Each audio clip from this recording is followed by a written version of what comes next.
ودخل معه السجن فتيان قال أحدهما إني أراني أعصر خمرا وقال الآخر إني أراني أحمل فوق رأسي خبزا تأكل الطير منه نبئنا بتأويله إنا نراك من المحسنين قال لا يأتيكما طعام ترزقانه إلا نبأتكما بتأويله قبل أن يأتيكما ذلكما مما علمني ربي إني تركت ملة قوم لا يؤمنون بالله وهم بالآخرة هم كافرون واتبعت ملة آبائي إبراهيم وإسحاق ويعقوب ما كان لنا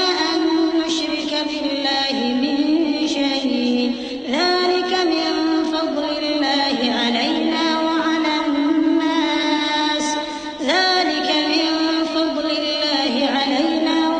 الناس ولكن أكثر الناس لا يشكرون.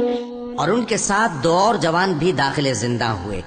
ایک نے ان میں سے کہا کہ میں نے خواب دیکھا ہے، دیکھتا کیا ہوں کہ شراب کے لیے انگور نچوڑ رہا ہوں. دوسرے نے کہا کہ میں نے بھی خواب دیکھا ہے، میں یہ دیکھتا ہوں کہ اپنے سر پر روٹیاں اٹھائے ہوئے ہوں اور پرندے ان میں سے کھا رہے ہیں. تو ہمیں ان کی تعبیر بتا دیجئے کہ ہم تمہیں نیکوکار دیکھتے ہیں. یوسف نے کہا کہ جو کھانا تم کو ملنے والا ہے وہ آنے نہیں پائے گا کہ میں اس سے پہلے تم کو اس کی تعبیر بتا دوں گا. یہ ان باتوں میں سے ہے جو میرے پروردگار نے مجھے سکھائی ہیں. جو لوگ اللہ پر ایمان نہیں لاتے اور آخرت کا انکار کرتے ہیں، میں نے ان کا مذہب چھوڑ دیا ہے اور میں اپنے باپ دادا ابراہیم اور اسحاق اور یعقوب کے مذہب پر چلتا ہوں. ہمیں شایع نہیں ہے کہ کسی چیز کو اللہ کے ساتھ شریک بنائیں. یہ اللہ کا فضل ہے ہم پر بھی اور لوگوں پر بھی، لیکن اکثر لوگ شکر نہیں کرتے. يا صاحبي السجن أأرباب متفرقون خير أم الله الواحد القهار ما تعبدون من دونه إلا أسماء سميتموها أنتم وآباؤكم ما أنزل الله بها من سلطان إن الحكم إلا لله أمر ألا تعبدوا إلا إياه ذلك الدين القيم ولكن أكثر الناس لا يعلمون. اے میرے قید خانے کے رفیقو، بھلا کئی جدا جدا آقا اچھے یا اللہ جو اکیلا ہے سب پر غالب ہے؟ جن چیزوں کی تم اللہ کے سوا پرستش کرتے ہو وہ صرف نام ہی نام ہیں جو تم نے اور تمہارے باپ دادا نے رکھ لیے ہیں. اللہ نے ان کی کوئی سند نازل نہیں کی. سن رکھو کہ اللہ کے سوا کسی کی حکومت نہیں ہے. اس نے ارشاد فرمایا ہے کہ اس کے سوا کسی کی عبادت نہ کرو، یہی سیدھا دین ہے، لیکن اکثر لوگ نہیں جانتے.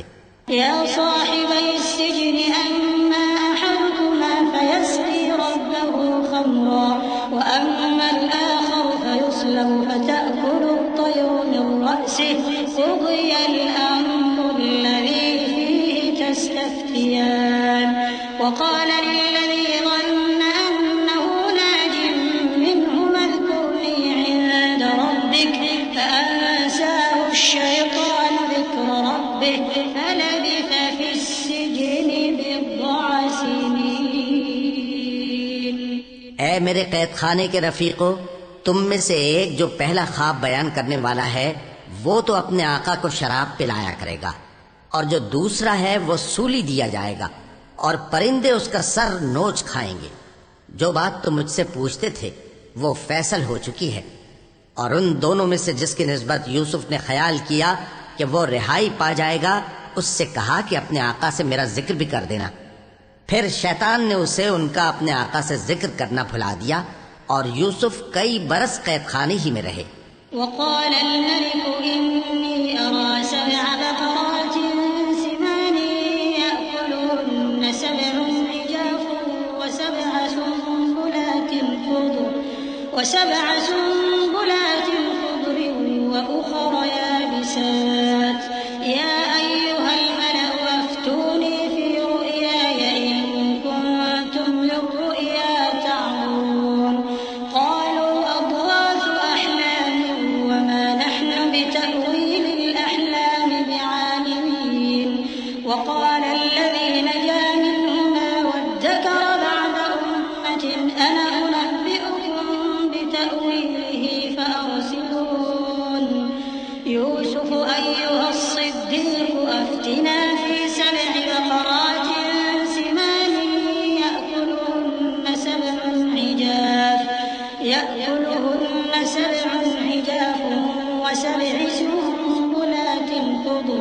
وأخر يابسات لعلي أرجع إلى الناس لعلهم يعلمون۔ اور بادشاہ نے کہا کہ میں نے خواب دیکھا ہے، دیکھتا کیا ہوں کہ 7 موٹی گائیں ہیں جن کو 7 دبلی گائیں کھا رہی ہیں، اور 7 خوشے سبز ہیں اور 7 خشک۔ اے درباریو، اگر تم خوابوں کی تعبیر دے سکتے ہو تو مجھے میرے خواب کی تعبیر بتاؤ۔ انہوں نے کہا یہ خواب تو پریشان خیالی سے ہیں اور ہمیں ایسے خوابوں کی تعبیر نہیں آتی۔ اور وہ شخص جو دونوں قیدیوں میں سے رہائی پا گیا تھا اور جسے مدت کے بعد وہ بات یاد آ گئی، بول اٹھا کہ میں آپ کو اس کی تعبیر لا بتاتا ہوں، مجھے قید خانے جانے کی اجازت دیجیے۔ غرض وہ یوسف کے پاس آیا اور کہنے لگا، یوسف، اے بڑے سچے یوسف، ہمیں اس خواب کی تعبیر بتائیے کہ 7 موٹی گایوں کو 7 دبلی گائیں کھا رہی ہیں، اور 7 خوشے سبز ہیں اور 7 سوکھے، تاکہ میں لوگوں کے پاس واپس جا کر تعبیر بتاؤں۔ عجب نہیں کہ وہ تمہاری قدر جانے۔ قال تزرعون 7 سنين دأبا فما حصدتم فذروه في سنبله إلا قليلا مما تأكلون ثم يأتي من بعد ذلك 7 شداد يأكلن ما قدمتم لهن إلا قليلا مما تحصنون ثم يأتي من بعد ذلك عام فيه يغاث الناس وفيه يعصرون وقال الملك ائتوني به فلما جاءه الرسول قال ارجع إلى ربك فاسأله ما بال النسوة اللاتي قطعن أيديهن إن ربي بكيدهن عليم۔ انہوں نے کہا کہ تم لوگ 7 سال متواتر کھیتی کرتے رہو گے، تو جو غلہ کاٹو تو تھوڑے سے غلے کے سوا جو کھانے میں آئے باقی کو خوشوں میں ہی رہنے دینا۔ پھر اس کے بعد خشک سالی کے 7 سخت سال آئیں گے کہ جو غلہ تم نے جمع کر رکھا ہوگا وہ سب کو کھا جائیں گے، صرف وہی تھوڑا سا رہ جائے گا جو تم احتیاط سے رکھ چھوڑو گے۔ پھر اس کے بعد ایک ایسا سال آئے گا کہ خوب مے برسے گا اور لوگ اس میں رس نچوڑیں گے۔ اور یہ تعبیر سن کر بادشاہ نے حکم دیا کہ یوسف کو میرے پاس لے آؤ۔